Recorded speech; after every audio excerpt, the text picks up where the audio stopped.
अरे मन कर तोहर के देखत रही तू कुछ कहो या हम कुछ कही।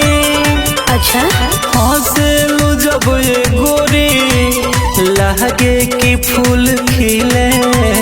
राजा जी रौरा गोदिया में गजबे आनंद मिले। राजा जी रौरा गोदिया में गजबे आनंद मिले। राजा जी रौरा गोदिया में।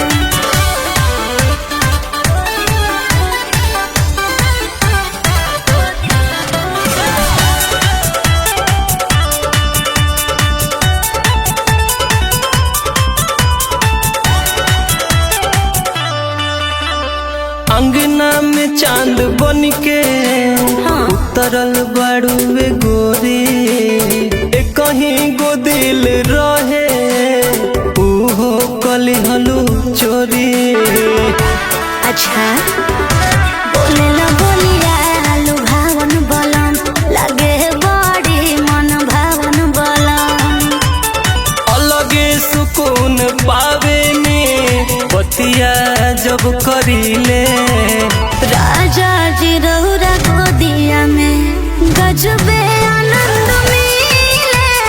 राजा जी रौरा गोदिया में गजबे आनंद मिले। राजा जी रौरा गोदिया में।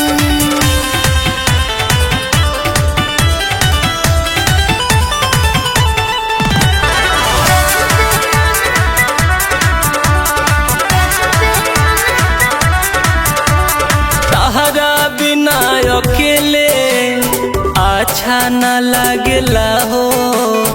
अमृत सोनू तोहरा पीछे भागेला हो।